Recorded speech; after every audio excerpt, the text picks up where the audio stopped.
Assalamualaikum warahmatullahi wabarakatuh. Inilah kisah 4 nabi yang masih hidup sampai saat ini. Sesungguhnya, tiap-tiap yang berjiwa pasti akan mati. Begitulah ketetapan yang telah ditentukan oleh Allah yang Maha Menciptakan.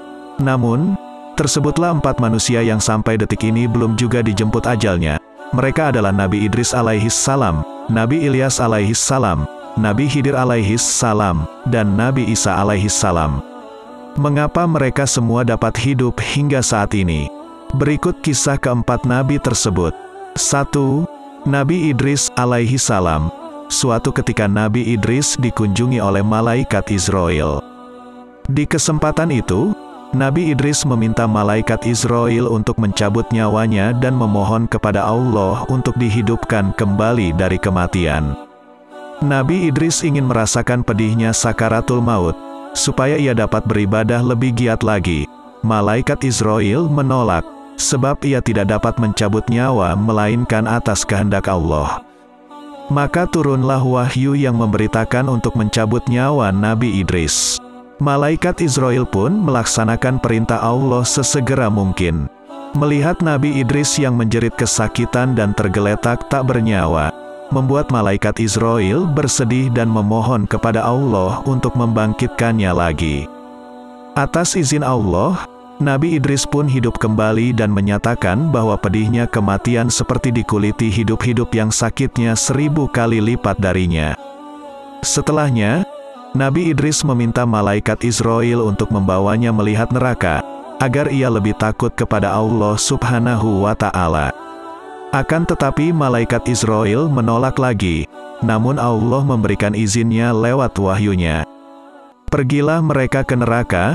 Di sana, Nabi Idris melihat berbagai macam siksaan pedih bagi para musuh Allah Subhanahu wa Ta'ala. Nabi Idris menangis pilu, takut bahwa inilah tempat kembalinya nanti. Di saat itulah, Nabi Idris meminta bantuan malaikat Israel untuk terakhir kalinya, yaitu membawanya ke surga, sehingga ia lebih taat kepada perintah Allah Subhanahu wa Ta'ala. Lagi-lagi malaikat Israel menolak, tetapi Allah lagi-lagi memberikan izin kepada mereka melalui wahyu. Kali ini, berangkatlah keduanya ke surga. Melihat keindahan surga yang memukau, Nabi Idris terkagum-kagum seraya bertasbih tanpa henti. Tibalah waktu untuk pergi ke dunia lagi. Di luar, Nabi Idris melupakan sesuatu dan kembali memasuki surga seorang diri. Apa dikata? Ternyata Nabi Idris menolak untuk keluar surga. Nabi Idris berkata, "Bukankah aku telah merasakan pedihnya maut, melihat kengerian di neraka dan menyaksikan nikmat Allah di surga?" Maka Allah Subhanahu wa Ta'ala berfirman, "Wahai Israel, tinggalkanlah dia.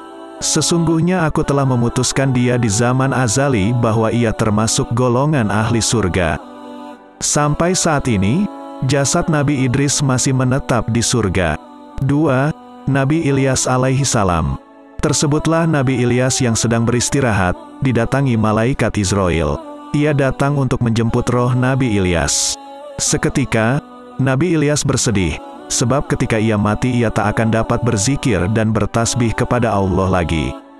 Ternyata, keluh kesah ini didengar oleh Allah sebagai doa, sehingga dikabulkanlah permohonan Nabi Ilyas untuk terus hidup dan berzikir kepada Allah Subhanahu wa Ta'ala hingga tiba hari akhir nanti. Allah berfirman, "Biarlah dia, Ilyas, terus hidup di taman untuk berbisik dan mengadu serta berzikir kepadaku sampai hari akhir nanti." Maksud taman itu bukan semata-mata taman yang berwujud tanah yang di atasnya banyak pepohonan atau bunga-bungaan, melainkan alam yang dihuni oleh manusia-manusia gaib yang disebut sebagai alam Rijalul Gaib. Alam ini paralel dengan alam kita dengan hitungan waktu yang sama, hanya saja para penghuninya tidak lekang dimakan waktu. Sebab perpindahan ini, sampai sekarang Nabi Ilyas masih hidup di alam paralel itu. 3. Nabi Khidir alaihi salam. Nabi yang bernama asli Balya bin Malkan ini merupakan Perdana Menteri di negeri Babilonia, yang saat itu dipimpin oleh Sultan Iskandar. Sewaktu Sultan Iskandar wafat, Balya diangkat menjadi nabi sekaligus pemimpin roda pemerintah di sana. Sejak saat itu, ia dijuluki Nabi Khidir. Dalam kenabiannya, Nabi Khidir mendiami alam yang berbeda dan bertugas untuk memelihara lautan dan samudera. Hingga kini, Nabi Khidir masih hidup di alam itu, seperti Nabi Ilyas, sebagai penghulu para wali Allah. Beberapa wali dibaiat oleh Nabi Khidir, untuk menjalankan tugas dakwah di alam dunia. 4. Nabi Isa alaihi salam. Sepulangnya Nabi Isa dari pengembaraan dakwahnya kepada penduduk bumi, ia mendapati masyarakat Baitul Lahmi dalam keadaan sengsara, miskin dan kumuh. Padahal, ketika Nabi Isa meninggalkan mereka 3 tahun sebelumnya, mereka sangat makmur, cukup sandang dan pangan. Nabi Isa berdoa kepada Allah mengenai hal itu, dan mendapati Jibril yang menyampaikan wahyunya berkata, ini sebab kesalahan mereka, yaitu membiarkan seseorang yang telah meninggalkan sholat melewati daerah itu dan meminum air di situ. Allah Subhanahu wa Ta'ala tidak rela air itu diminum oleh pendosa itu, sehingga Allah Subhanahu wa Ta'ala menurunkan azab yang pedih kepada para penduduk itu. Tak lama setelah kejadian itu, terjadilah pengkhianatan yang memberi kesempatan kepada pasukan Romawi untuk menjajah tempat itu dan menangkap Nabi Isa. Sesaat sebelum mereka berhasil menangkapnya, malaikat Jibril lebih dulu mengangkat Nabi Isa ke langit kedua dan Allah menyerupakan orang lain menjadi Nabi Isa. Manusia inilah yang dibunuh dan disalib oleh mereka. Sampai sekarang, Nabi Isa masih hidup bersama para penduduk langit dan baru akan turun kembali saat Mahkamah Kubra, sering disebut Armageddon, untuk mengalahkan Dajjal. Sungguh, kuasa Allah meliputi segala suatu.